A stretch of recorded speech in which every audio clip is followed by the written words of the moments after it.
39. Number 1. 39. 1. 38. 37. 36. 35. 34. 33. 32. 31. 30. 29. 28. 27. 26. 25. 24. 23. 22. 21. 20. 19. 18. 17. 16. 15. 14. 13. 12. 11. 10. 9. 8. 7. 6. 5. 4. 3. 2. 1. It's time for mouthwash. Giddy up.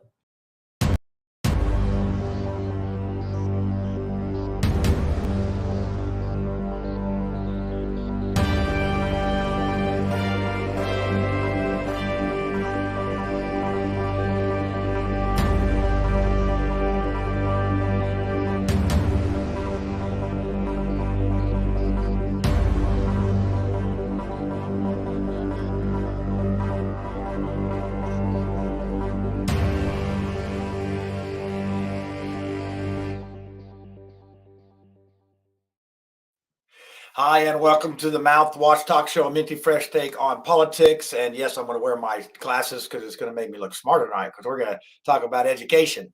Yeah, and the school choice and the voucher. And we have a heck of a show lined up for you. We actually have a cameo take from a real teacher. Yeah, a real teacher is going to brave enough to come out and give an opinion. We have Paige Miller on tonight, and she's talks about school choice and vouchers and all sorts of stuff in education. And so we're going to get to meet her tonight. And we have Peeps on the streets as usual. We have Mark Small and Small Talk, conspiracy theory. I mean, we have just a tons of stuff.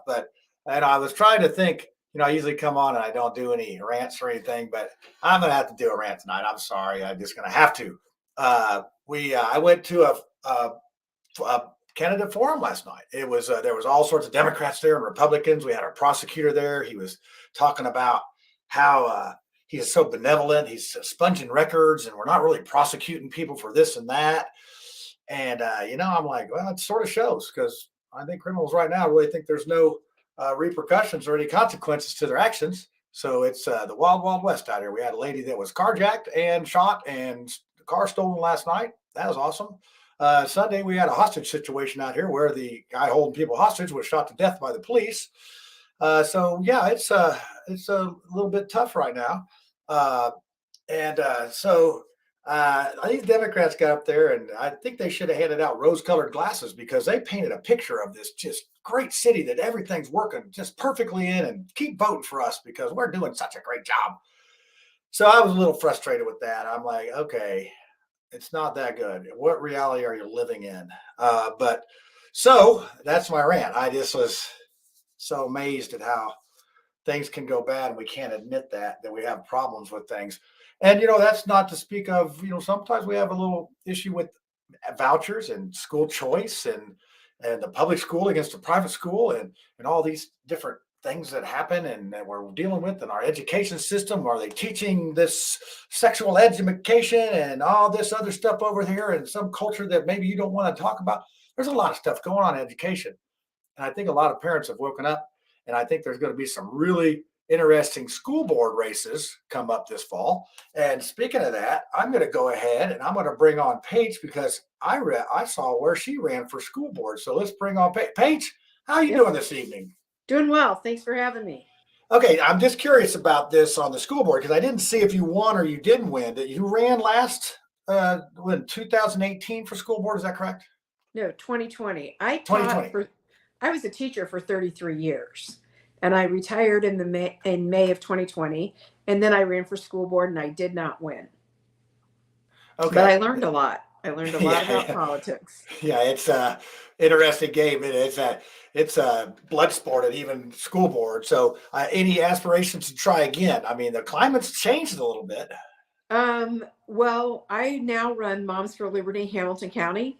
And since I run that, I am working with all the school systems in Hamilton County.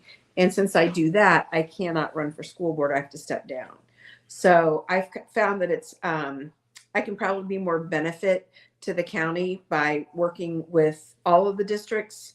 And we've got a lot of hot and heavy races here in Hamilton County. Oh yeah, it's school board is not, for the meek anymore, for sure. It's really the COVID has gotten some people to realize, hey, what are we teaching our kids, and then things aren't maybe as good as they should be. So tell us a little bit about yourself. You did the teaching in that, and then what made you get involved with running for school board and the Moms for Liberty? Well, a reason I was interested in the school board is because I absolutely loved being a teacher for 33 years. I saw some things coming into the schools that I thought was counterproductive. Teaching time was being taken away, and it started with the social emotional learning and the teacher training. I saw that schools were introducing things like a morning meeting, which I'd always had a morning meeting with my class, but it was more about what was coming up. This was more to make sure that they could work on their mindfulness. They could do some yoga breathing. And I found in the elementary school that kids come in pretty ready to learn. And I think what was most troubling to me was being a teacher for so long. We've always wrapped our arms around those kids that are coming to us from trauma. And what I saw was the flip in, instead of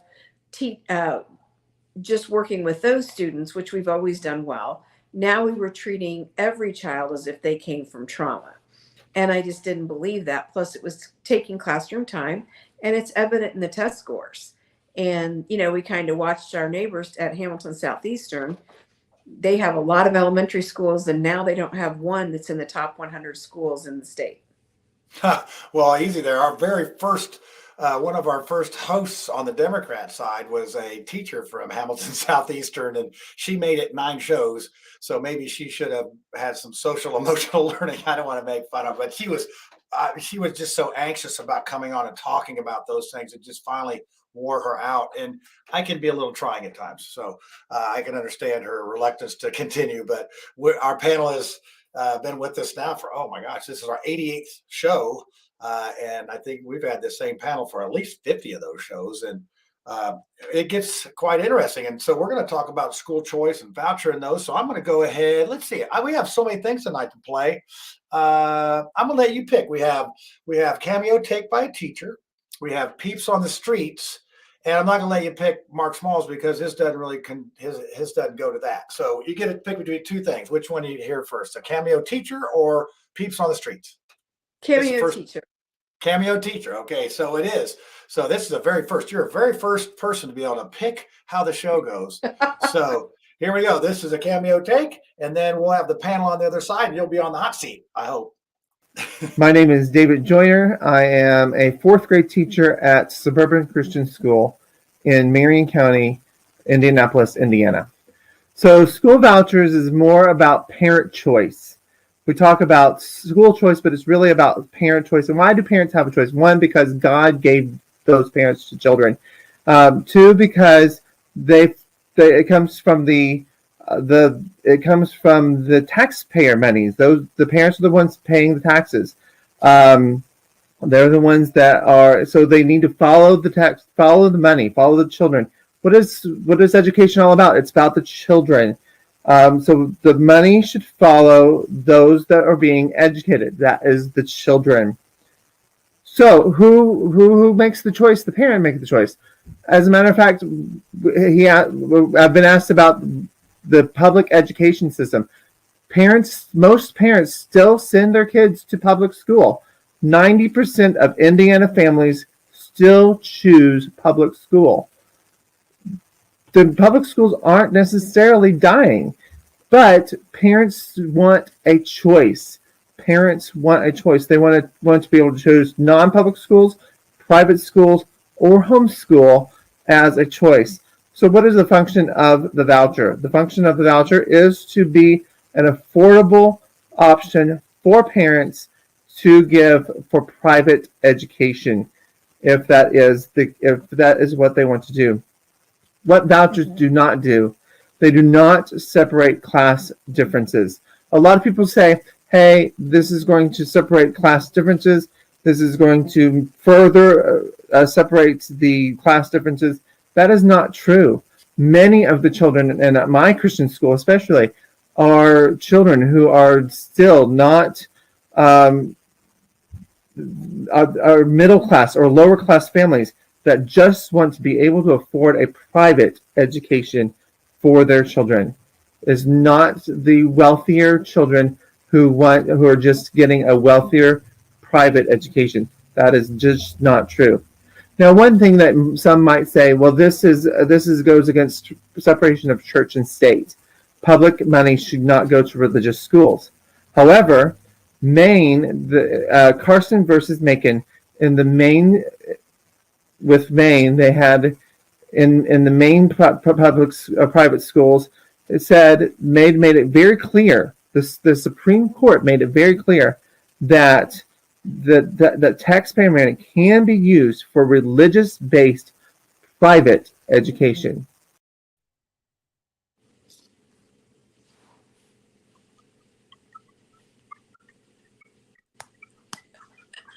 That was great.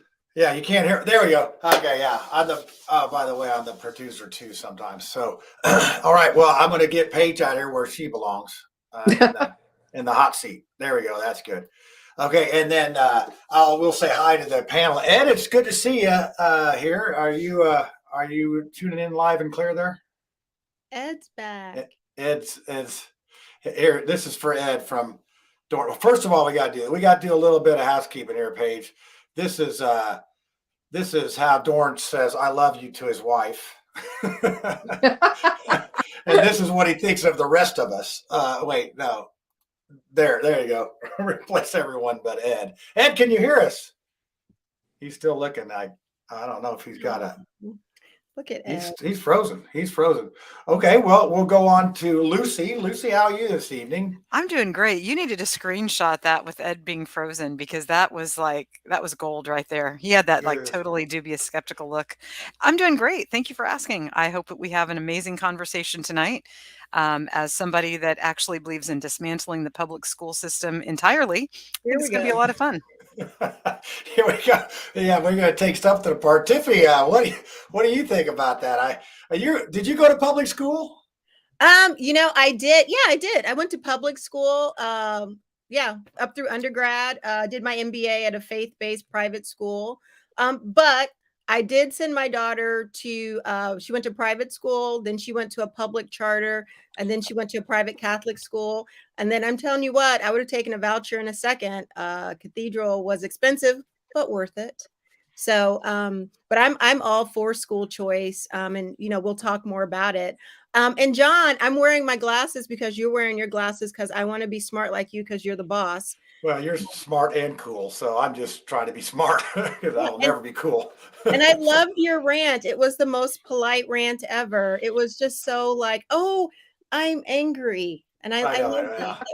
I could get mad, but I sort of have to laugh, but I can't laugh. It's something else. And, the person I'm running against refuses to talk to me at anything, and he is just scared to death of me. Literally ran out the room at the end of the forum, and so they're having a coffee meet and greet on Saturday, and I'm going. So I'm just like, I'm just incorrigible. So, but Ed, can you hear us now? Ed. I can. Okay, good. Hey, sorry about last week. I forgot I was supposed to send you to the link, and you were so did. The link to the show, did you just say, oh, well, I guess they don't love me anymore? No, actually, I had something else going on when this show was happening, and it's a great update. They found my car. Yay! And so my car is back. And so, yes, I had to go pick up my car and get what was left of my stuff. And so, yes, I didn't make the show. I didn't get the link, but I also was somewhere else. So tell us about the car. Where was it? Is it clean? It was not clean. Somebody took all my stuff.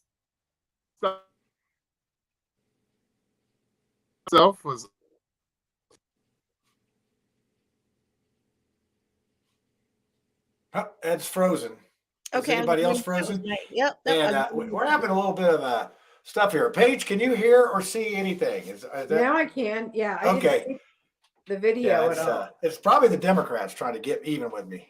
Look, that's Ed right there. He's stuck frozen. Take a screenshot quick. He's frozen. He looks so happy. He does look happy. He got his car back, and last thing I heard was the stuff was all gone, but he got his car back. So that's... He looks like Taco Tuesday. Ooh, it's a taco. Yeah, look, I got it. So, well, maybe he'll come back. Let's take him off, and we'll see. I'll keep my eye on backstage to see if he comes back. So, all right, and this looks like me and the ladies. So for a minute, and so Paige, after that grueling start to the show, we're ready to go here on this. So, I see him. He went off. All right, so I'm going to start with Lucy since she wants to dismantle the scoop. So, Paige, this will work like, we're going to ask some questions, and you can put in comments anytime you want. You can ask us questions. This is pretty much how, it's a free-for-all talking session here. So let's see if we get Ed back. Here we go. We're not frozen anymore, Ed. Well, let's talk about this because public schools are a very convenient way for the ruling class to suppress creativity, intelligence, and to create an entire class of people that will be trained to basically be wage slaves. The people that become entrepreneurs are becoming entrepreneurs and starting businesses in spite of having been public schooled like myself, and not because of it. In addition, in the 1800s in this country, when public school was first started, it was extremely controversial. Parents were dragged off to jail if they refused to have their children go to public school. They knew that they didn't want their children to be indoctrinated.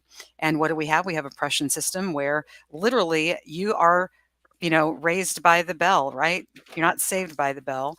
The bell rings, you do the task. The bell rings, you do something else. This is basic Skinnerian behavioral psychology and modification. So I'm in favor of the proper entity, which is the parents, who should be making sure that their children have education. You shouldn't be stealing tax dollars from people that don't have children in order to educate my children.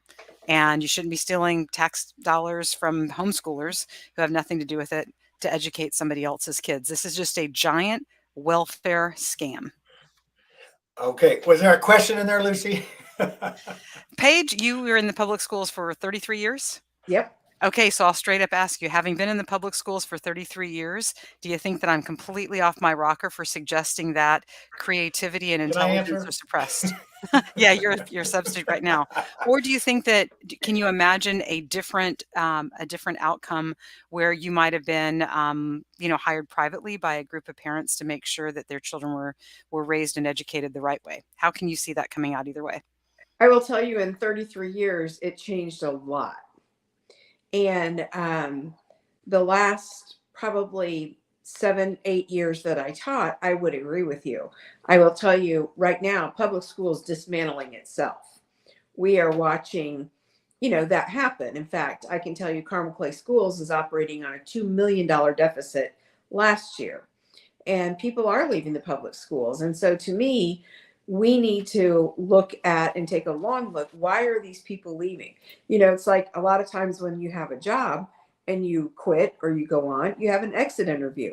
Why aren't we asking these parents, why are you leaving? And I will tell you, if I had to enroll my kid right now, it would not be in a public school. I look at what's happening, to our friends next door, Hamilton Southeastern. None of their elementary schools are in the top 100 of the state. But they do have a microaggression policy that seems to work for just the kids and not the staff. And, what you're seeing coming into our schools is not, to me, the best teaching we could do. We've dismantled the high ability program. And I was a Title I teacher. I had Title I reading students. And those kids, come to us at least 2 years behind. My biggest concern is we are not meeting their needs, and the gap continues to grow. And I know we can meet them if we take a look at our kids, where they are coming from, and what can we do. But it seems that politics has entered the school. If you disagree with what's being done, then you're all kinds of horrible names. And we've forgotten how to disagree with one another and keep politics out of the classroom. And it makes me very sad because I am a teacher at heart. I loved every minute in the classroom. And I will tell you, since I retired, I cannot tell you the number of people that have called and said, we have a small cohort of kids. Will you come teach them? I had a free market. Yep. Well, and I wonder about this because, we have an art center here in Mars Hill, and, it would be a perfect field trip or a perfect day for homeschoolers to come and do this. And I think it's just going to be a matter of time before people start doing this. And I think they may do it already. I know of a couple people that do it.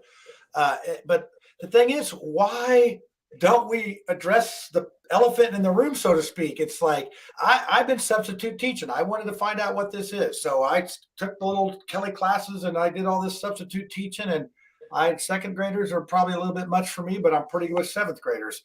But I just, this shortage of teachers, I'm going to ask a question now. So why do you think there's such a shortage of teachers? I felt like Lucy there for a second. I just ran along. I must be in a ranting mood tonight. But why do you think there's such a shortage of teachers? Your time? And what's that? Oh, all right, Tiffany, don't start that. Yeah, Tiffany likes to make fun of my emotional moods during certain times of the month. But seriously, why are teachers not wanting to, really, the teachers don't want to be there if there's so many needs for subs? I remember back in the day when I was in school, our teacher hardly ever missed, maybe once a year, twice a year, or somebody died. It was very rare. Now it's very common for a teacher to take a half day off, a full day off, a lot. And, I'm just doing 2 districts, Wayne and Perry, and there are 100 unfilled substitute teachers per day. So, oh my God. Hey, there's my question. I gave a little background of what I know. What don't I know, Paige? Well, I think there are several factors that come into play. Number one, what we pay subs. That's an issue. When you can go to Walmart and work a shorter shift and not have to deal with behavior problems, that is part of the problem.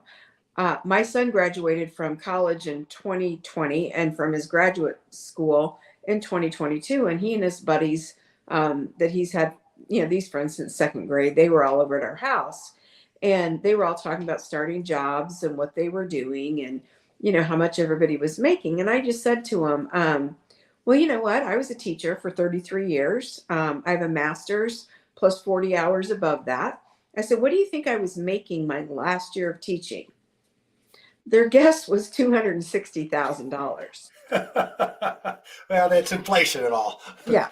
And I said, no. I said, my final contract was for $80,000. First of all of them are making more than that. And they all flat out said, there is no way I would do that job. So we've got people that don't want to do it. And, to me, that's very sad. I've wanted to be a teacher since I was in second grade. And finally, all the teachers that wrote Talks Too Much, it finally paid off for me. And I could teach. And hope he'll live up to his potential. He has so much potential. That was mine. So mine was Talks way too much. And finally, I found one teacher. It doesn't matter where you put me. I'm going to make friends wherever we go. So, you can keep moving me around the room. But, it's sad to me that we have kids that no longer want to come into the profession. We also have a problem where we have classrooms that have to get up and leave and another child's destroying the room. We have staff getting injured by students and nothing happens. We have kids that are running around the building and we're supposed to, not let them out the doors. I don't think people have a clue as to what goes on in some of these buildings. And it doesn't matter which school system you're talking about, it's everywhere. And when you don't have order, there's no learning. And, a lot of parents have no clue as to what's happening. Just none. Yeah, that I was, and while I was doing this, and, if you're a sub, the teachers that are there, they just, it's almost like they buy your lunch. They're so glad to see you. It's like they've lost, they found their lost puppy. And I just trying to figure out where this is. And it seems like there's just so many rules and regulations and parents that don't appreciate what you're trying to do, or they don't have a handle on it.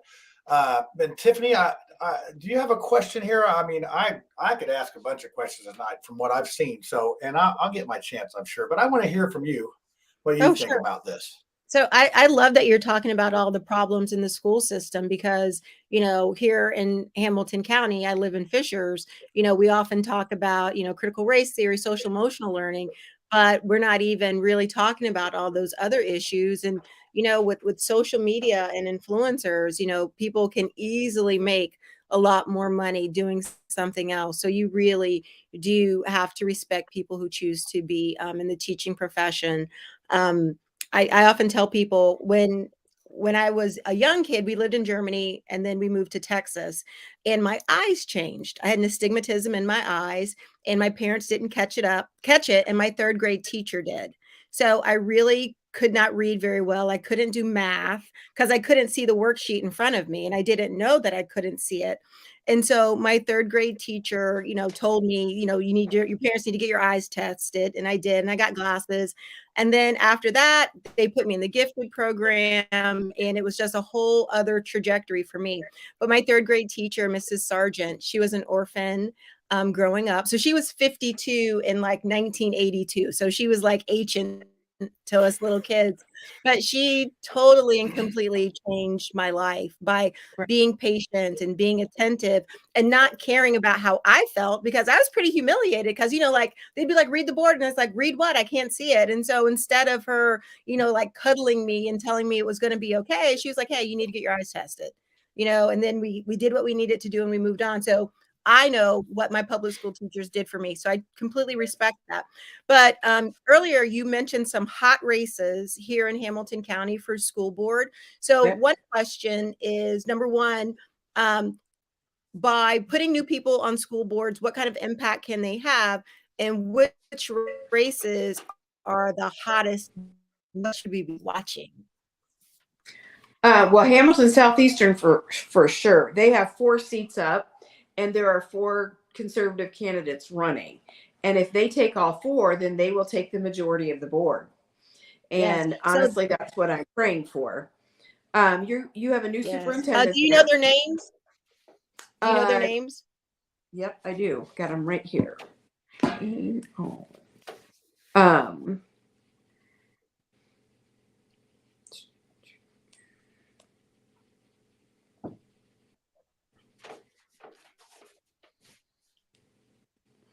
Tiffany Pasco.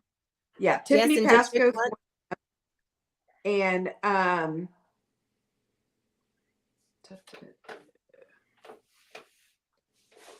Ben Orr, he's another one, because I've talked to these people. Because honestly, you don't really know what you don't know. And when you look at school board races, it used to be a race nobody really cared about, nor did they know about. And a lot of people just kind of picked a name that they thought, oh, that person, they sound like they're a nice person. They sound smart. They look smart on the paper. They look smart. Yeah. Yeah. Or, you know, that name, they must be smart. And honestly, that's how people did it. But in Hamilton Southeastern, Tiffany Pasco, Juanita Albright, Dawn Lang, and Ben Orr. Yes. The Fantastic Four. The Fab Four.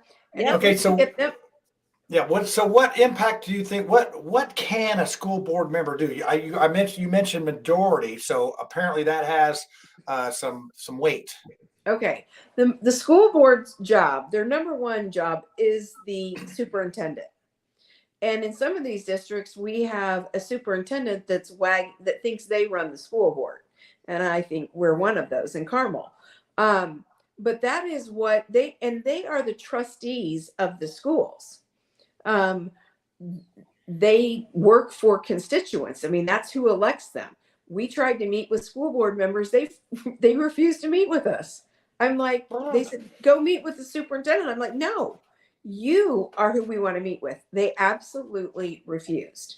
And I was just dumbfounded by that, because that's not how this works. That should be illegal to not meet with. I mean, that should be a law that you have to. And I'm, I experienced the same thing with, my representative in this district will not refuses to talk to me. It's like, okay, I know I'm running against you, but we still got floodplains, we still got crime, we still got all this other stuff. And what's it going to hurt to talk about it? So do you find that the civility is just gone from this? I mean, obviously you can't even talk to them. Is it maybe a product of them thinking you're not going to be civil, or are they afraid? What do you think the motivation is to not speak with you? They clearly don't want to hear from us, and there was a time when school boards had time where they would just sit down with the public and say, what's on your mind? And we've gotten away from all of that. We've gotten to the point where we don't have any civil discourse. And I don't understand how you can't get 5 people to agree on anything. Yet our school board in Carmel has not had a dissenting vote in over 4 years. Now, how does that happen? Yeah, well, I mean, do you see, I want to get to a question here that's just a little bit off the topic there. This one is about the teachers union. Let's talk about that a little bit. What kind of dues, or what kind of, what's the juice? What's the juice on the teachers union? How much you got to pay and all that? So, well, this was really interesting because Wayne Township is one of the highest paid teachers' salary.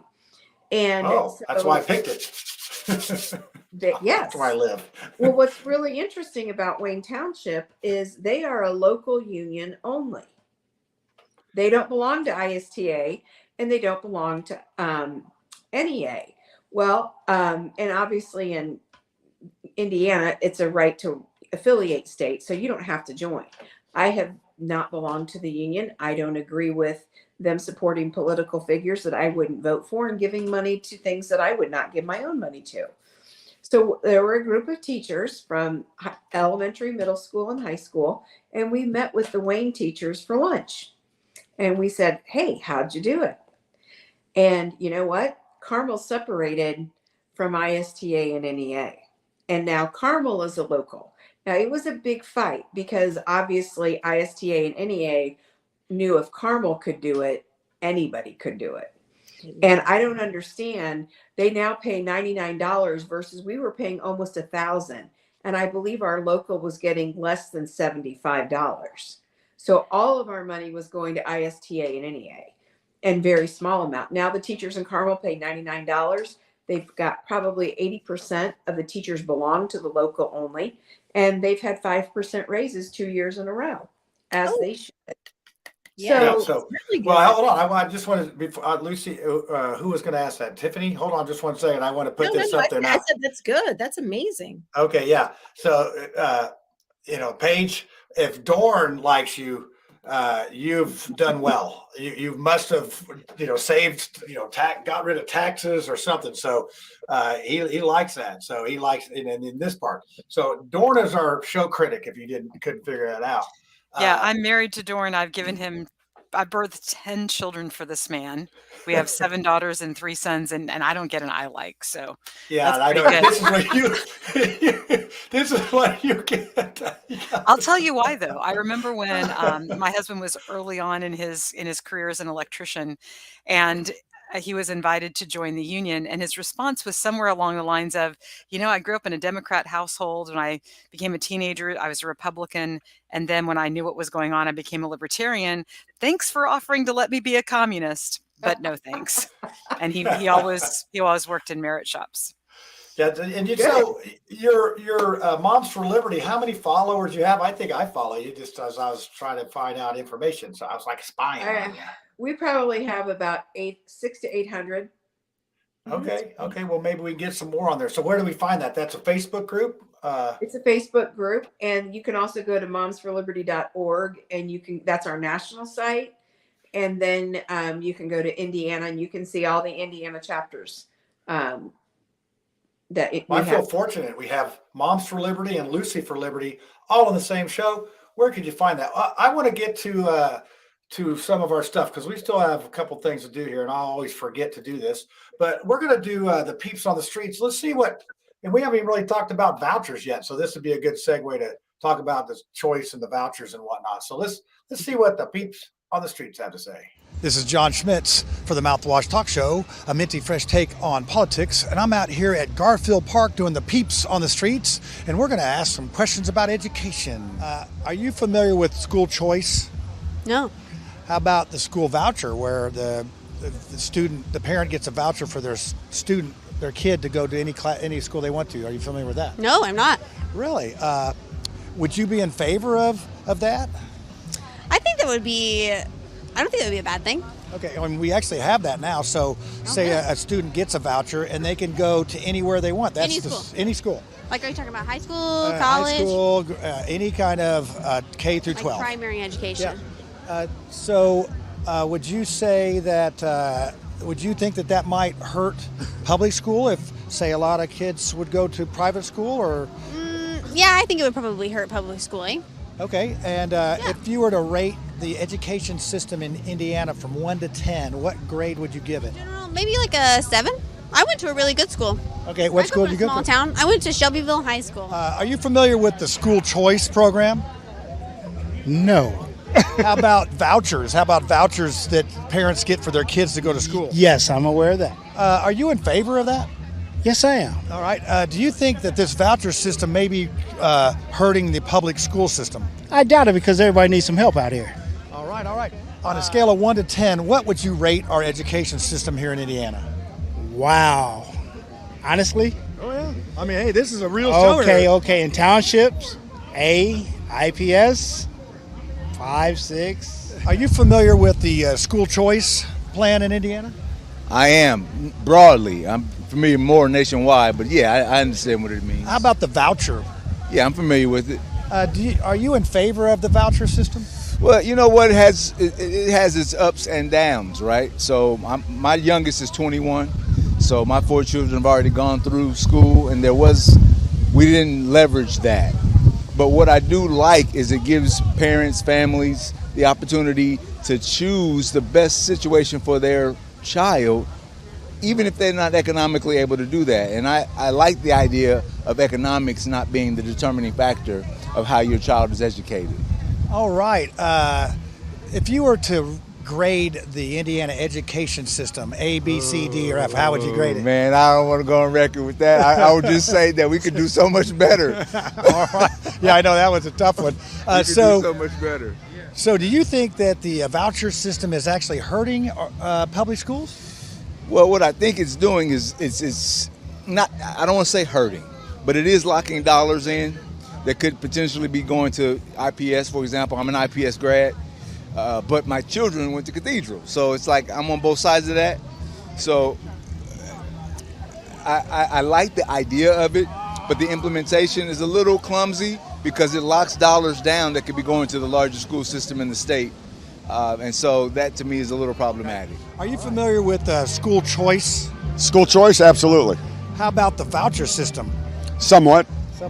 Do you think that school choice and the voucher system possibly could be hurting public education? I know public education is hurting, and the solution has to lie outside of what we're doing right now. All right, so if you were to give education in Indiana a grade, what grade would that be? Well, I have to say that I've raised 2 CPAs here in public school in Indiana, so it is available in some districts, but not in all the districts. So my kids were up in HSE and also down in the Center Grove, which are excellent. Unfortunately, the schools in this area don't provide the same opportunities they had. And a voucher system to get the same education for the kids in this area would be outstanding, in my humble opinion. All right. So what do you think about that? Well, I have to agree with Al. I mean, we have outstanding schools here. Yeah, we went to public school, didn't we? Yeah. You graduated from Well, I went to private. I went to private. Rock-Holly, right? Yes. Okay. Yeah. I was public. Yeah, you're right. Yeah, we can tell by the by the way you didn't let the private school person talk. So yeah, we got that. All right. Thank you. All right. Are you familiar with school choice? Yes. How about the voucher program? I've heard of it. Okay. Do you think the voucher program possibly could be hurting public schools? No and yes. I think it's your preference, your choice, what you want for your child. So are you in favor of school choice? Yes. Okay. If you were to rate Indiana's education system, A, B, C, D, etc., what would you say it is? F. And that's a wrap for Peeps on the Streets out here at Garfield Park at the Jazz Fest. All right, the last lady homeschooled after I talked to her, and I had some interesting conversations, and I thought it was amazing that people were a little afraid to give a grade. They were afraid to criticize. So one of the questions I have coming out of that page is, are people afraid to criticize as a teacher, afraid to speak up? It sounds like, the school board wouldn't listen to you as a private citizen after retiring from teachers, but is that a stigma, or is that a problem that's apparent? As far as speaking up, I mean, is there teachers that sort of grumble and just never say anything because they just want to, go with the flow? Well, there's a lot of teachers that want to speak out, but they also need their job. And I get tired of people saying, well, those teachers just need to stand up. That's real easy for you to say when you're not a single parent raising 3 kids teaching, because they will come after you. I will tell you, I wasn't doing any of the SEL stuff, and they knew it. Their problem was I'd been there for 33 years. And good teaching is good teaching. And it doesn't matter who your students are. When I look, you didn't really ask about the vouchers, but to me, it's sad that we've got a public school system that needs vouchers, because right now the system is broken. And what does competition do? It makes it better. And we know that. And I do think my big thing is we should have parental transparency. And that's what a lot of parents don't feel that they have, and they want to pull their kids out. They think they should have a say, and they should. I never stepped over that line. I did not give birth to those children. They belong to their parents. And I always felt like I was a parent as well. If my child had done this, would I want to know? And if it was yes, then I made the call. But we have a lot of things going on that parents have no idea. We just voted, our school board just voted last week that now parents and grandparents are not allowed to come to the lunchroom and eat lunch with their kids. Okay. How did they come up with that? Well, that was quote for safety. And I'm like, safety? Are you kidding me? But what they don't want is parents in the building. They're making that perfectly clear. Now, you can look at the school shootings. Yeah, that's a problem. I haven't seen too many grandparents or parents that come in for lunch that decide they're going to take out the building. It doesn't work that way. And I don't understand how that pertains to safety. And they say, well, some parents were, disciplining kids around them. Well, maybe if you were disciplining them, they wouldn't need to. But I know a lot of parents that would come in and they'd help other kids open their applesauce and open their, they were far more helpful than they were. And if you have a couple parents that didn't do the right thing, then you put them on notice. If I disciplined my entire class for something that one child did, administration would come to me about that. That's not okay. Well, that's exactly what they've done. And now it's a policy. They read it. It's a policy, and now it's happening. And that's what I see is parents getting pushed further and further and further away. And I always felt like teaching was kind of like a triangle where you had the kid at the top, and at the base of the triangle was me, and on the other side were the parents. And we all had to work together to make this work well. And both of our goals was to support that student. Yeah. But kicking parents out was never a good idea. Yeah. They're the go-to. They know their kids far better than I do. I get them for 180 days, and I'll love them and I'll teach them like crazy. But at those end of those 180, they don't get to come back to me anymore. And I love teaching, but I always knew my place. So Paige, I love that you're talking about that. And I love the triangle. And I'm going back to what you said earlier about that trauma-informed approach to all children. And you'll see in the news where they don't want you to say mom and dad or parents or guardian. And that is that equity lens of family is assuming that, well, everybody might not have the same. So let's just say what the people that pay the bills, you know what I'm saying? And so it's just horrible when you're treating everyone the same and not letting the parents in.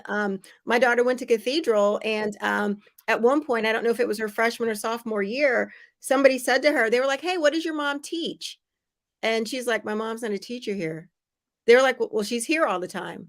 I was like, "Yeah, I was there all the time." And I loved it. At one point, I was going to apply to be a substitute teacher, but I think parents have to be involved. And then, like, I'm divorced. I'm a divorced mom, and it was very important for me, for teachers to know that my child was loved and that she had a parent who was fully engaged. And if we were going to have any problems, that I wanted to know and that I was there, PTO president, and I did everything that I could. And I was very, very fortunate. But I also think, like, I'm Gen X, like, we just went to school and we trusted our teachers and we learned and everything was great. Those teachers back then, they were a different generation. Like my driver's ed teacher, Mr. Landreth, I can still hear him talking in my head. And I took driver's ed like the summer of 90. Look to the left, look to the right, look to the left again, because that's the traffic that's going to hit you first. I mean, like, and when I taught my daughter to drive, I was telling her the same things. And I just think back to like the teachers who taught my generation. I graduated high school in 91. They were heroes, but we didn't know they were heroes at the time. But in retrospect, they didn't have the best cars, they didn't have the best clothes, but they were there every day with their personalities and their passion. And it's I don't know how we fix that, because like you were saying with the triangle, parents have to fix it, and teachers have to kind of just get back to teaching, like just teach them. And if you're doing anything outside of school, keep that outside of school. And if my kids got issues, I'm going to try to keep those outside of school, or I'm going to let you know. But we need to make it where school is just for learning those things that are going to help kids in the future. I'm sorry, that was my rant. That was good. I mean, 90, huh? My driver's ed teacher told we had I'm so old that I learned in the 70s we had an LTD, and it had that little hood ornament on the front that that would bend over. And he told me that's how you open the trunk. I mean, the hood, to check the oil or whatever. And I had the meanest driver's ed teacher, but he just loved to pick on But me. the other part of it is, John, to your point. So I have a high school intern who works for me. And do you know that kids, they can opt out of driver's ed if they get their driver's license, I think at like 16, maybe 16 and some change. So there's a population of drivers who've never taken driver's ed. They just took a test and tested well enough to get their driver's license, and they did their hours with their parents. I think that that's going to be the most dangerous thing in the world, because they're not being taught by specialists or people who are really engaged into how to be safe behind the wheel. So I'm driving with my intern. He pulls out into traffic, and the car, it was 2 lanes going north. He pulls out kind of slow, and the car that was in the same lane had to get over to pass us. And I said, did you take driver's ed or did you take the test? He said, no, I just took the test. And I said, well, if you're ever driving and a car has to move over in your lane, then you've done something wrong. And it was just too much. It's like, I couldn't teach driver's ed right then. But I'm like, wow, it's the little things that people need to know. I gotta weigh in on this, because I have a very large family, and there was no reason to take the expense of driver's ed when, I mean, it's just like anything else, right? You can have a great math teacher, you can have a sucky math teacher. So 2 people can learn or not learn from the same individual. And driving is just like anything else. I mean, But you can't teach yourself to drive. No, we're no, not but a happy. parent can teach a child to Driving is drive, great. and I'm an No, excellent right. driver. My husband's an excellent driver. We taught our kids to drive. They're all excellent But drivers. all parents When aren't parents equal, take Lucy. No, all Parents parents are aren't not equal. I'm an equal. exceptional parent. My children are very lucky. Yes, I you tell them that are. every You are. day. You're a professional, but every parent's not the same. Right. But we're not here. We talk about social emotional learning and CRT and all that stuff. You're just arguing for the fact that the school system should not become the parent. Now you're arguing for the fact that the parents are not competent to teach the kids to drive. So in essence, the driver's ed teacher should take should take care of that. No, So it's a let's discipline that should be taught along with reading, writing, arithmetic, science. I have a child that biology, taught himself to chemistry. read. I have a child that taught himself to read. Well, you know, your 10 homeschooled children are just Nope, prodigies. they're publicly schooled, they're privately schooled, They're prodigies, but every So child. they are. Now to get back They are on indeed.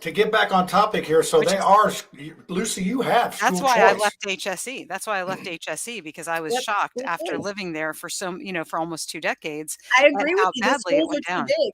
I think that that's part of the problem.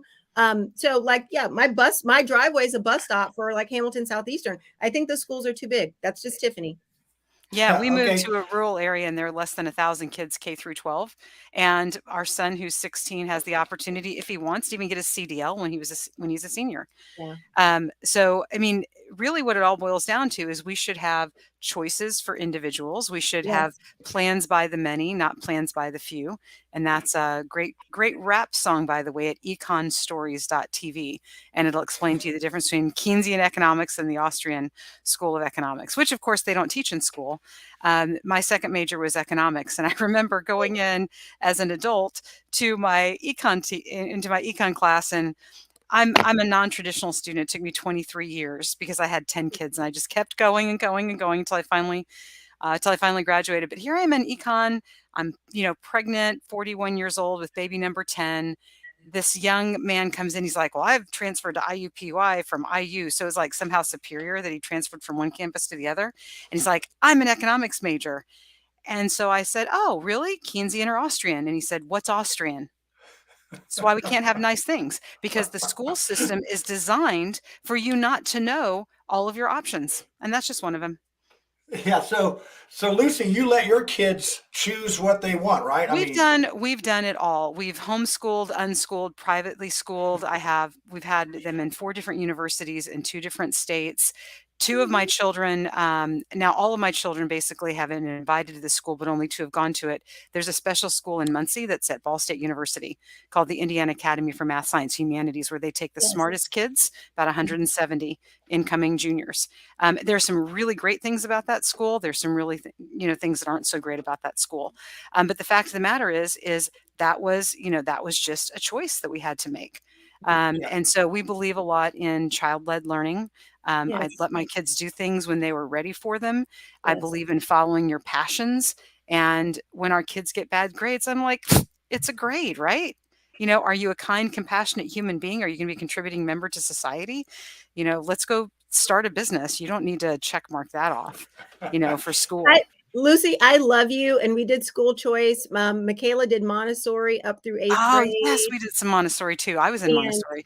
And it was the best thing for her. When college shut down her freshman year and she had to come home, she was on it. She had her little syllabus, her work plan. It was like she was in kindergarten. See, you're an exceptional mom too, but as Paige will attest, if you don't get parents that are involved, the kid's going to be doomed either way. Yeah. And then like you said, everybody learns differently, and parents do have to be involved. It's not like it was when I was a kid, where you had your lunchbox and your backpack, and your parents sent you to school, and you just kind of trusted and knew that everything was going to be okay.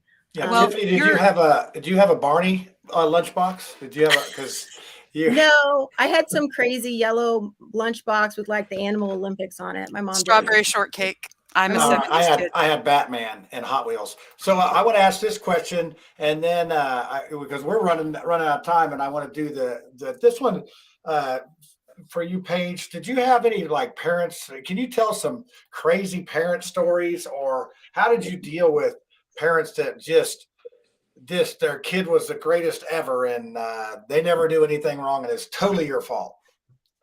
Oh, sure. Yeah, I absolutely would have, you have it all. And I would, finally, I just would say, I'm calling you after school or in the evening. And I loved it when they would say, well, my child would never do that. I'm like, you have no idea what your kids will do. Right. But, I said, do you really think I sit around at night or after school and I don't have enough to do? So I think, you know what? I'm going to start calling a few parents and making some stuff up. Calling parents. We can have a discussion because I have nothing better to do. And then it would just dead silence. And I learned early in my teaching career, because I had a mother that was a teacher, I learned not to be afraid of silence. I learned I don't have to fill in every moment. And once I said that question, do you really think that I'm calling you making stuff up because I have nothing better to do? So that was your go-to thing. Yeah. I've seen that with parents. Their kid could never do that. I mean, I was not one of those parents. I assumed they were guilty before I even got the call. They did it. You know what I think it is? I think that some parents have bigger egos than their kids, and they're living vicariously through their kids, and so they think if you're insulting if you're challenging their kid, you're insulting them. And also, I think that those are lazy parents. If they can just deny that there's Yes. anything wrong, then they don't have to take any personal responsibility or action. Well, and when I was talking about, kids that come from trauma, we have definitely had those. And I will just tell you a quick story. I had a little girl. Dad was a schizophrenic. Mom was just gone. And when dad was on his medicine, life was great at their home. But as with, and this, I was teaching third grade. She was the oldest. She had a sister in kindergarten and a sister in the first grade. When dad was off his medicine, there were times the girls would come to school and they hadn't eaten since lunch the day before. So I would go, once that was happening, I would make sure that I had healthy breakfast choices for them in the nurse's office. And I just said to her, look, when you come in, and if you girls haven't had breakfast, what I want you to do is sign in for lunch. And then I want you to go get your sisters and I want you to go have breakfast. Those kids are coming to us from trauma, but we're going to take care of those needs. And in the wintertime, she didn't have appropriate clothing, and that was way too small. She wasn't warm enough. I just called her dad and said, you know what? I've got a neighbor and she has daughters about your daughter's age, and she has clothes that still have tags on them. Would you care if I send them home with the girls? Oh, that'd be fine.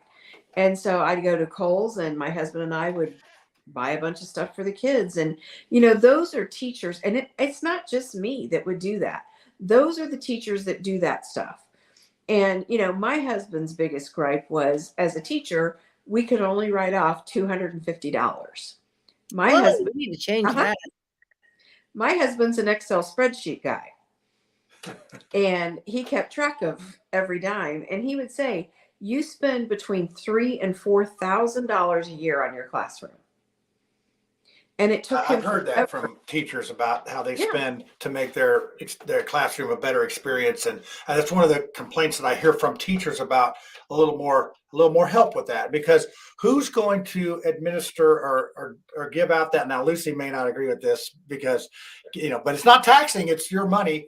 John Schmidt, if elected to the House of Representatives, will you champion that legislation to allow teachers to write off every expense that they spend in the classroom? I think not only that, but they should be able to have a budget that that they get to allow for that is adequate to get their stuff in gear. And like I said, I've been in some of these classrooms, and some are really, really good. And the ones that are really, really good are the teachers that out of their own pocket fix it up. And the other ones are bland. And I wonder how a student feels when they walk into one that's been nested properly, or one that's not been. I mean, it's the psychology and all of this is fascinating to see what it does to a young child and how they're loved and how they're cared for. I mean, all that adds up.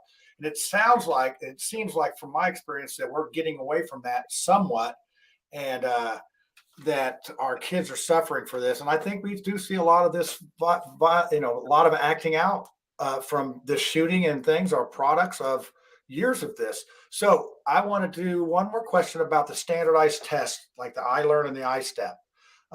This is one that just bothers the heck out of me. As a student, as a kid that has ADHD, and someone that didn't fit in the mold of academics, I was so frustrated with the fact that I didn't test well in some of these things when I was younger. Now I have a master's in psychology, and I wrote a lot of papers and all that. I got plaques on my wall and all that. But early on, I was one of those kids that probably should have been drugged. No, I'm not going to lie, but like behind a was car? a handful. What's Behind that? I missed Ritalin by about 1 year. I think if I had been 1 year, I would have been, put on that stuff. And I apologize to any teachers that had me, but I'm living up to that potential now. So standardized testing, because IPS, they have less than 1 out of 10 students are efficient in their grade level. Some of them have zero students proficient. That's crazy. And the best students are Evansville. Some of those have 60, 70. I think one was even as high as 80. But like Hamilton Southeastern, 62%. So, 3.5, 4 students. I'd hate to see that 3.5 student. They're probably bleeding in the hallway. But I know I should have said that. But, it's still, there's people that are moving on to that next grade. But is this standardized test any good? I mean, is it really a barometer of what a kid knows? I'm perplexed by it. So I would love to hear I would like to hear everyone's comment on that, and then we're going to wind this thing up. So that is the official last question. Yeah, wind it up. Wind it down. So Paige, we'll let you go first. What do you think about that standardized test? Should it be outlawed, eliminated, fixed? What should happen to it? Standardized testing is a snapshot of that child that day. And that's what it is. My frustration was, as a teacher that was day in and day out with the kids, that standardized test had more weight than I did. And I knew my kids, and I knew kids that didn't test well. And just because you don't test well doesn't mean you're not a smart kid. And, little kids, we start with the, I learned. Well, they have to pass it by 3rd grade. Well, here's the thing with I learned. If you really break it down, I was a 1st grade teacher. I taught 1st grade, 2nd grade, 3rd grade, 4th grade, 5th grade, 2, 3, 4, 5, gifted, Title I. I mean, I've done the gamut. Wow. And it's a snapshot of that child on that day. And I knew my kids a lot better. I loved my kids. And so when I would see kids that didn't do well and that the test said they didn't, and I knew better that they did, that didn't matter. I also had kids that passed the test that I knew shouldn't have, that they guessed right. I mean, you're looking at a multiple choice. And then they started doing, where they had to write out their answers. Well, as a teacher, that very much frustrated me because 3rd grade one year, every single kid in my class got a 3 on the writing. Well, when that happens, that irritates me. And because I had some kids that wrote 1 sentence and they got a 3, and then I had one that had a beautiful write and got a 3. So I started looking into who's grading our tests. Well, who's grading them? What you have to have? A GED or a high school diploma. They don't have any teacher training. They don't have any testing training. You have to be 18 or over. And then it's the only test we give that, quite honestly, when I give a test, a regular test, 90, 80, 70, 60, right? We don't get that until all of IPS is graded. And then we get the cutoff score. We've never given that ahead of time. So we don't even know what you have to pass until it's done and graded. So there are so many things that are wrong with that, that I feel like as a classroom teacher, what I have to say about a kid in May is far more important than any standardized testing. And ours continue to go down. Well, no wonder. All the stuff that we're not teaching, the time away, the nonsense that is allowed to go on in our buildings, there's a lot of reasons. And nobody really wants to talk about that. But it's a snapshot for one kid, 1 week. Yeah, I hear a lot of teachers complaining about the weight of it, and the uncertainty of what it is and how it is, and you're trying to you're shooting for that goal. So why are the scores so low? Is the test that hard, or are the kids that dumb? I mean, I don't think either one of those is probably snapshot. right, It's a snapshot, John. I know it's a snapshot, but I mean, it's still, you'd think that if we have 0% of people passing it, they would figure out either something to get at least half the people to pass. I mean, well, John, you have to look at what is being taught now. What's coming out that's really important for people to take a look at are the school improvement plans. They have to be posted on the IDOE website. And I think that's one thing we've done a good job about is getting our parents to take a look at those. It's a 3-year plan. Every school in the state of Indiana has to have a school improvement plan. Well, Carmel High School's 3-year plan did not have one thing about academics. Well, that's Not one. telling. That's What were they very, I going to mean, focus on? What were they going to focus on? Social emotional learning. Their number one priority were gender accepting classrooms or something ridiculous like that. But we don't send our kids to that. What do you send kids to school? To learn, for academics. And when you have a high school like Carmel High School that doesn't have one thing about academics for a 3-year plan, and you wonder, you look at some of these elementaries, it's unbelievable. And they're telling you what they're doing. And they have no shame. It's like, we're not focusing on academics. That is not our focus anymore. And that's a big problem. yeah, that is something else. All right, Tiffany, I'll let you go. And Lucy, you get the last word. And then we're going to do the tinfoil hat tonight. And Paige, you can either opt out of this or you can stick around and laugh with this or whatever. So do we have small talk? Oh, yeah. I do this every week. So Lucy's, no, our show's not over yet, everybody. We're going to do small talk and we're going to talk about CPS. So we're still talking about kids. Oh. So, yeah. All right. So it's okay. We're never going to do an hour show again ever. So, but like I said, I'm going to do a little intro for this show because Mark calls me today and he's works with people that have chins cases and DCS and these CPS and all these, a lot of letters involved. But in the end, there's parents being separated from kids, and some probably parents should be. Maybe that parent that had the little girl that didn't have adequate clothes. I don't know if separation was the right thing, but maybe we could send someone in to help with that situation instead of just saying, hey, you know what? But we have some pretty interesting things that go on. There's probably some people that have to have a timeout from their kids. But when you do have somebody that's sort of in that gray area that doesn't really fit the one way or the other, and you have somebody trying to help them out, this is what I think Mark Small's frustration is. And I know a lot of people on this show think that he's left and out there and all that, but the man's got compassion for people that he goes and serves people that don't have the means. And he is not one of these rich lawyers that's, sitting around counting his hours and billing hours. He goes and he helps people, and in the middle of the night, on weekends, whatever, he is that guy. So if you're judging Mark Small harshly about his left positions, you may want to review his heart. And this is this one here. You're going to see a little piece of his heart and how he cares about the people he works with. So let's look at this, and then we'll bash the DCS on the other side. So let's watch it. I'm Mark Small. This is Small Talk for October 4th, 2022. I've spoken before of these 3 letters, DCS. If you're not poor, you probably haven't heard of DCS. Its predecessor was CPS, Child Protective Services. But realize this, people can have their parental rights with their kid terminated.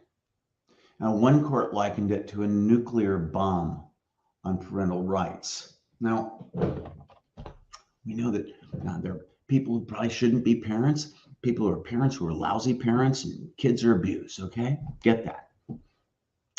People have rights procedurally in court.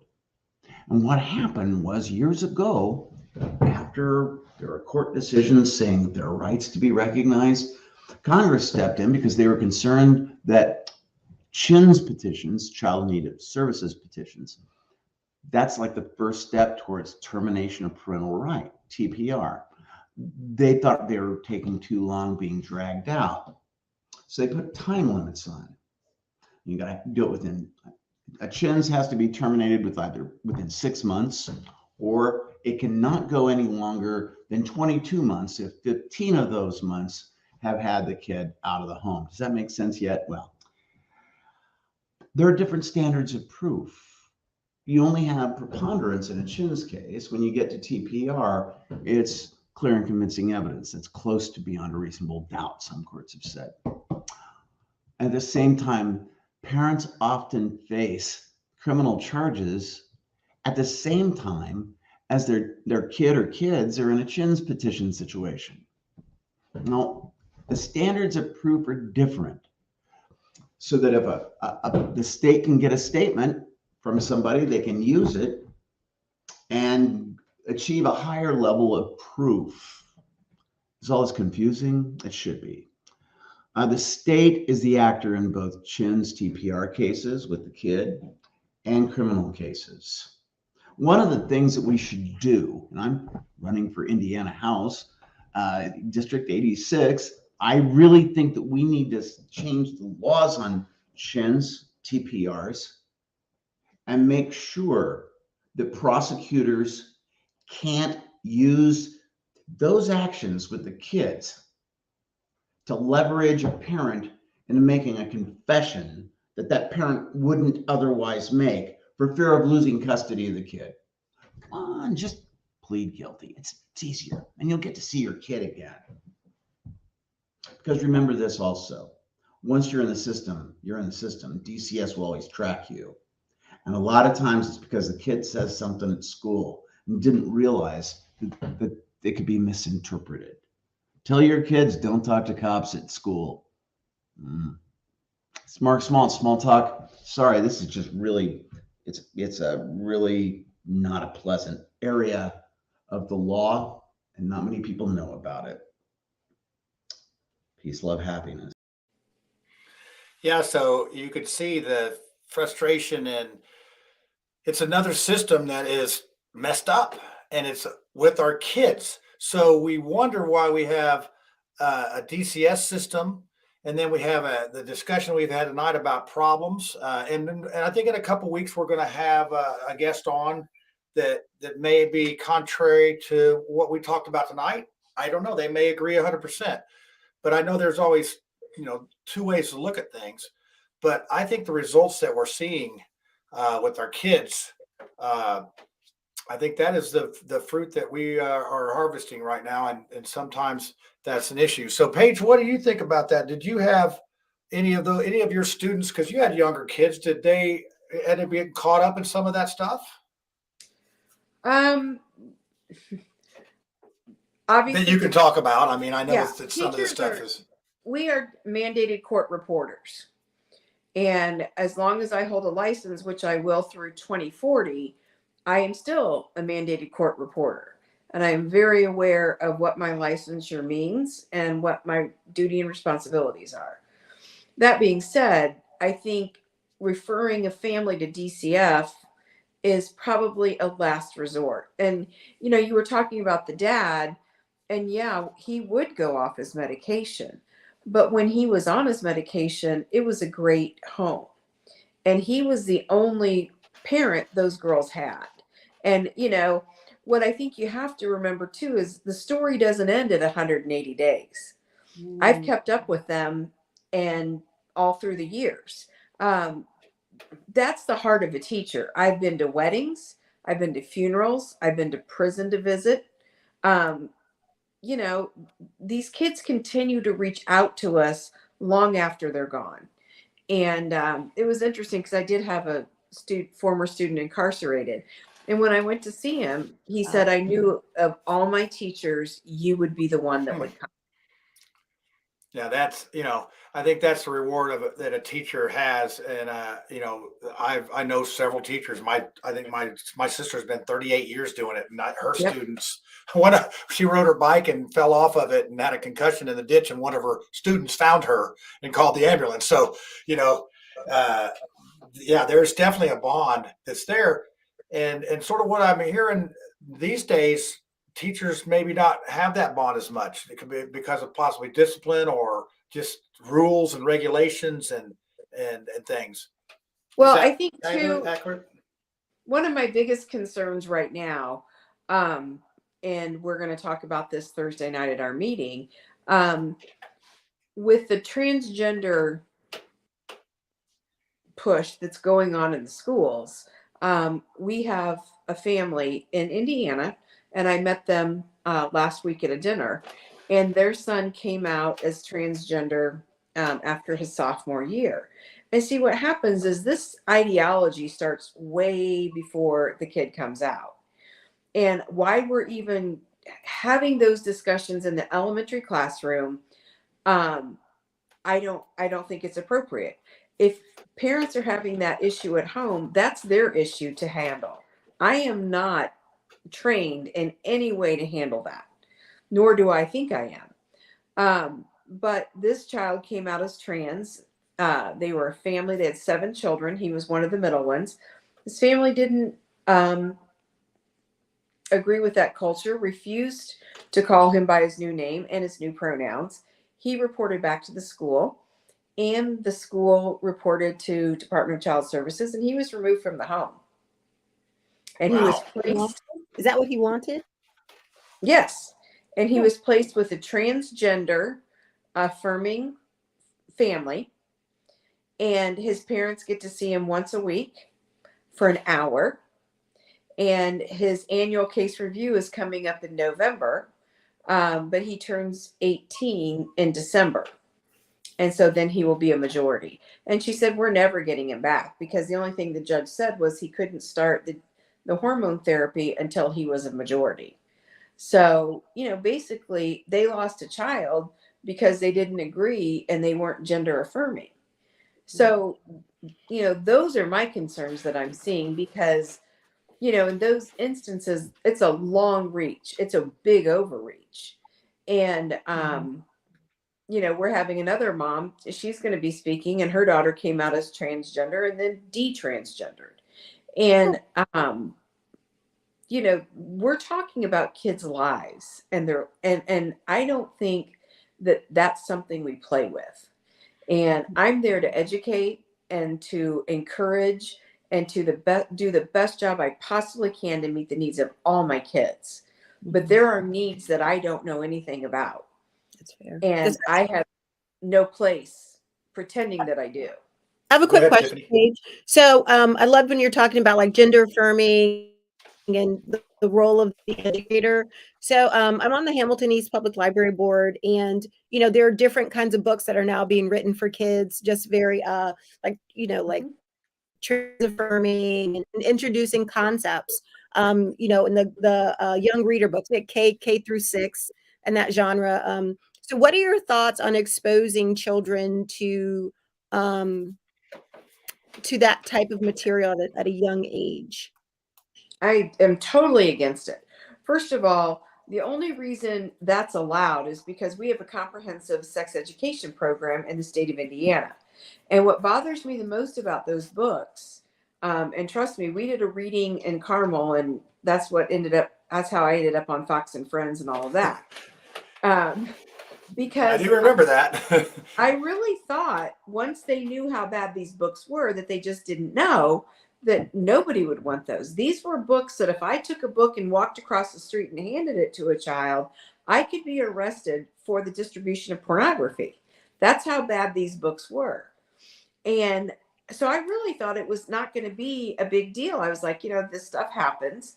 The difference is in a public library, when you are taking a little one to the public library, mom and dad are there, and mom and dad have oversight. It's not my job to tell you what you can do with your child. I might have a different way of believing, but you know what? I'm going to raise my kid the way I want to raise my kid. I'm going to let you raise yours the way you want to. But where we don't have any oversight are these classroom libraries.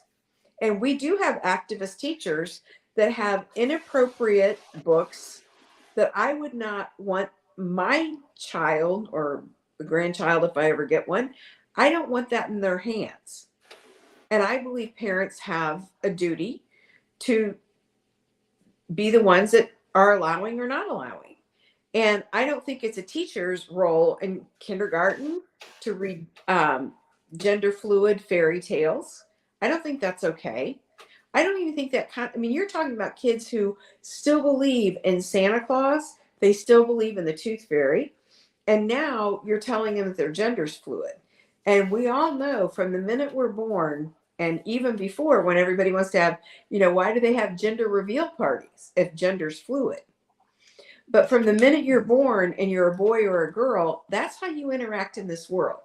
You're a daughter, you're a son, you're a brother, you're a sister, you're a niece, you're a nephew. All of your identity is tied to the gender. And so that's how you've gotten along in the world. All of a sudden you go to kindergarten, school's new, they don't know any different.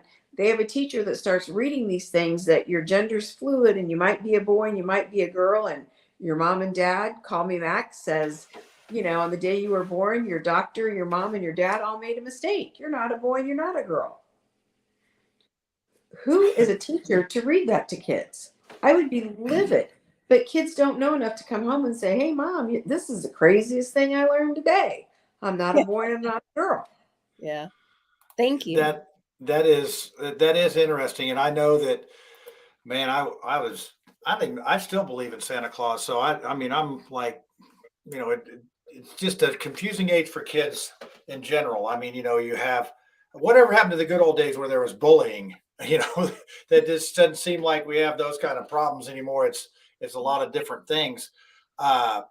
Lucy, you've been listening. I hear you listening, and I want to wind you up and turn you loose here on this one. Well, we are going to do conspiracy theories tonight, right? Yeah. Oh yeah. Okay. We're doing it. So I'll save the big my gender reveal. I'll save the big guns that I've got for the conspiracy theory, because as you know, for me, it's always conspiracy fact. But what I'd like to just kind of interject here is DCS, Child Protective Services, in every state is the biggest child trafficking hub in every single state. In Arizona, they are medically kidnapping kids at the rate of 1 every 6 minutes. Justine Pelletier, who was a child who was with her parents and in dance classes, was told by Boston Children's Hospital that it was all psychosomatic, that she really didn't have mitochondrial dysfunction. They took her away from her parents, and within just a few months of being literally a prisoner at the hospital, she could no longer walk. And it took her parents almost 18 months to get her out of that prison.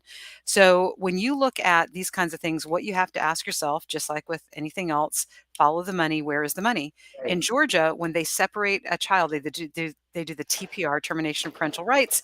Every child that then gets adopted out after being TPR'd is a $14,000 paycheck that goes into the general fund.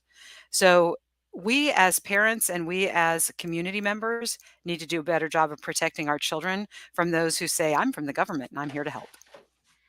Yeah. Well, I mean, what does the government do well? Everybody just chime in. They do a great job of bombing children all over the world. They do a great job of exporting. How about good? What good? How, you know? Okay, that's what I thought. Can't think of any. Yeah, that's what I thought. All right. Well, Paige, you've been most informative tonight, and we've had a good crowd and a lot of questions. And hold on, we got something here. Oh, Adam wants to know where's Ed. I think Ed was so excited about getting his car back that his internet shut down. I'll tell you, somebody probably stole his internet. Yeah. So, something. Yeah, and we miss Ed because Ed is the only one Dorn likes on the show. So he likes you, Paige. You and Paige, maybe you should start a show. Call it the Ed and Paige Chart. Turn the page, something like that. Your name's good for names. We can make up that. So, we're going to do the conspiracy theory now. And Paige, you're not going to be on the hot seat anymore. You go back to the regular thing here. But I do have this little intro here that I need to warn you about. It's a little shocking. So here you go. Here we go. We're going to do the conspiracy theory. Hey, y'all, it's time for the conspiracy theory, so you better get your tinfoil hat out, and let's see what's going on this week. All right, let's see. Let's put Lucy up here on top. There we go. Yeah. Yeah, Lucy, yours is doing the same thing mine is. I'm losing a couple layers of flow. I've got a high ponytail. We got such a high budget on this show. Yeah. I can't even keep the antennas up. So Paige, this is a portion of the program where I need to put the disclaimer up so nobody gets in trouble. So you know that everybody sees that this is for entertainment purposes only.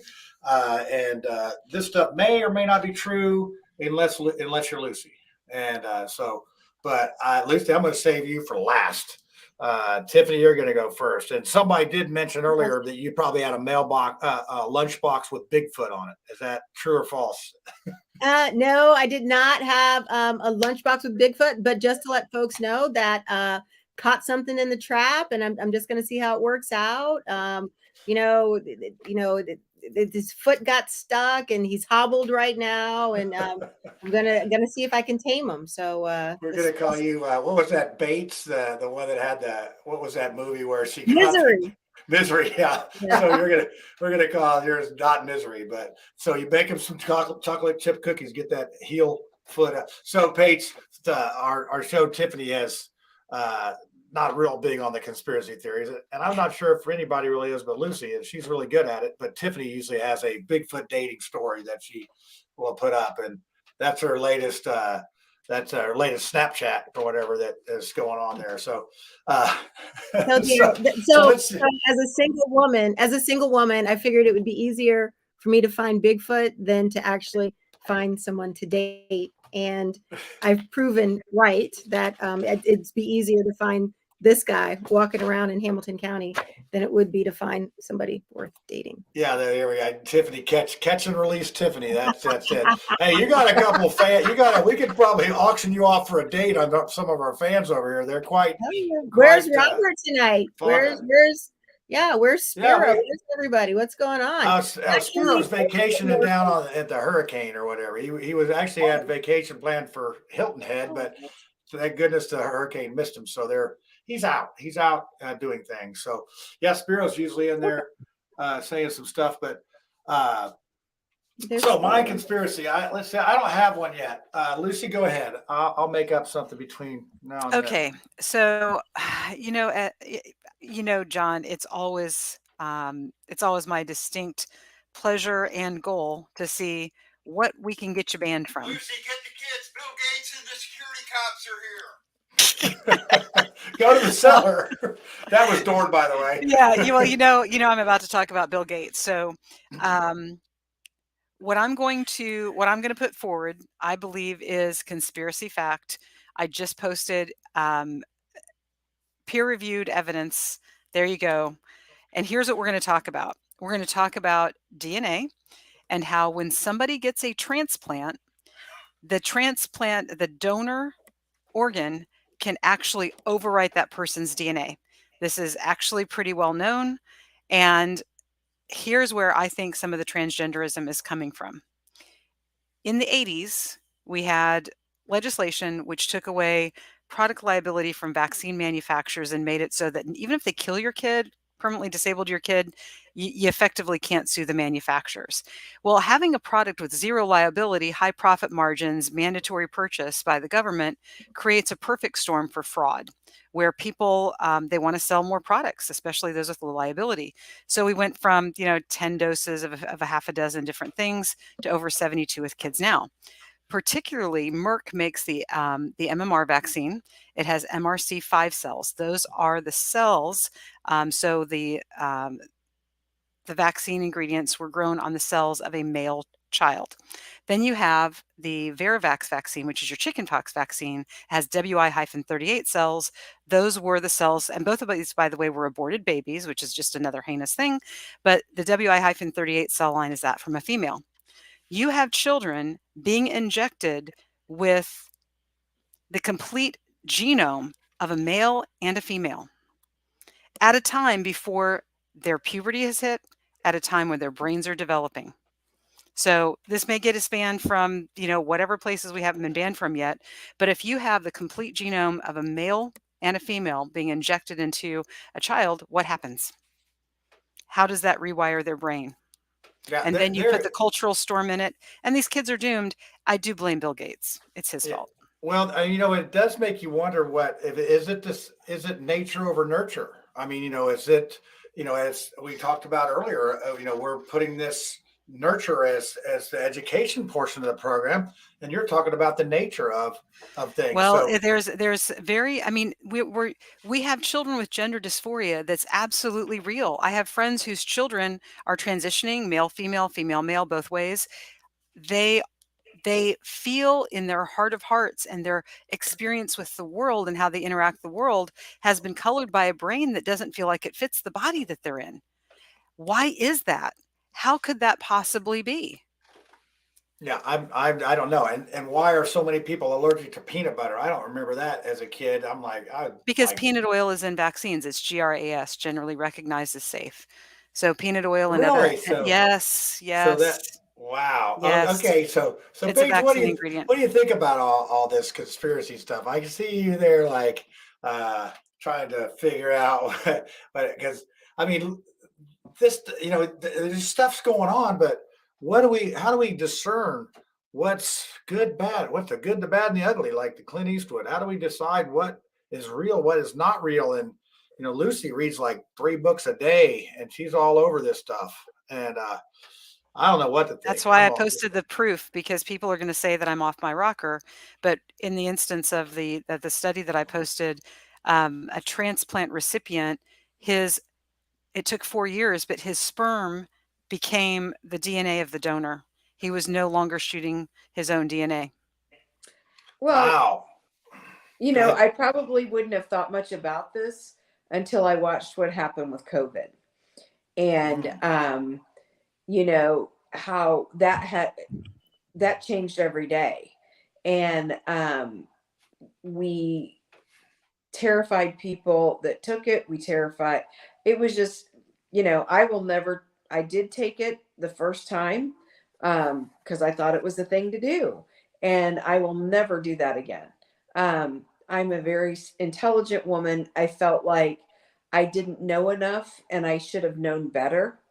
But, now that we've seen some of the things we've seen, especially, in the past 5 years, nothing would really surprise me.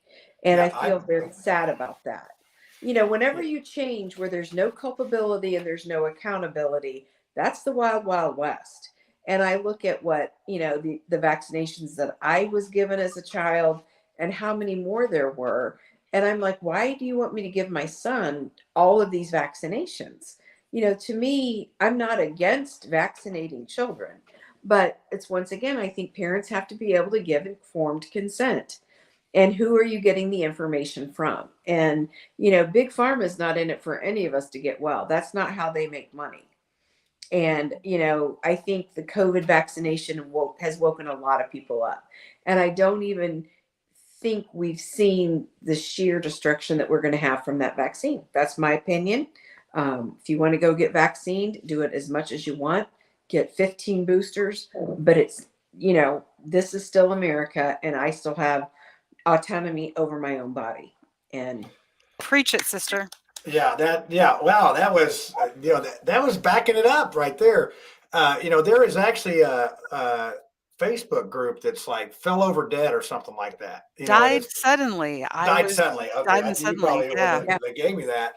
But I have a conspiracy theory. The new COVID strains coming out is this main symptom's going to be sore throat.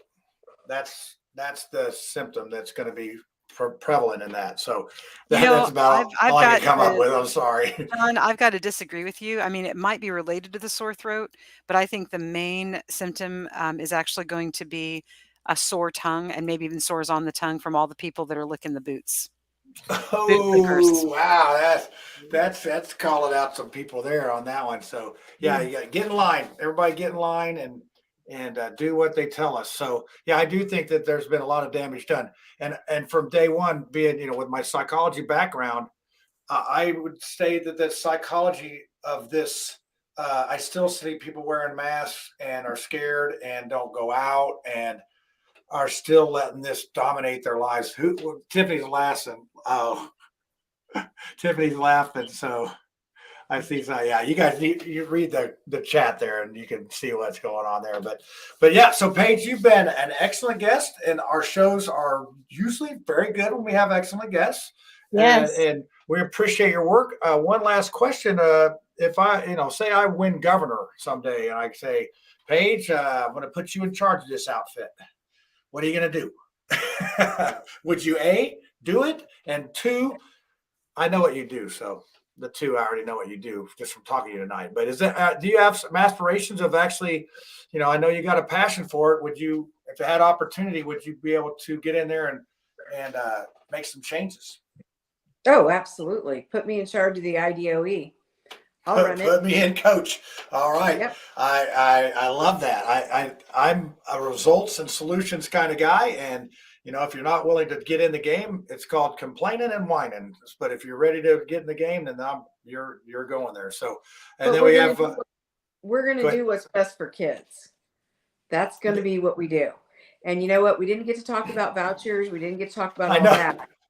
But what a great show, wasn't it? You know what? When the public school is that broken, parents should absolutely have a right to take their child where they think they're going to get the best education. Parents know their children better than anyone. Yep, yep. All right. Well, on that, we will say this is the end of the show. And again, we thank you. And usually we have the guests stay on a little bit after. So, just stick around a little bit and we'll say thanks for being on the show and all that. Let me find the end of this outfit here. Everybody say peace out. It's been great. We missed Ed again. We saw him for a second. So we know he's not, swimming in the Lake Michigan somewhere. So he'll hopefully be back next week. So thanks for watching, everybody. We'll see you next week. We do have Jeff Moore coming on. He's running for Secretary of State. And we've asked Diego to come on. And as of today, he said he's going to stay quiet on this stuff. So he's in Godspeed. Oh, and thank you for pointing out that Jeff's going to be on here next week on the 11th. The debate between him and Destiny Hope, who is the Democrat. Destiny Hope. Is that her name? Hope she wins. Destiny Wells. Wells, yeah, I know. Yeah, but Destiny Wells. Yeah, there's somebody famous that's Destiny Hope. Actually, I think it might be Miley Cyrus.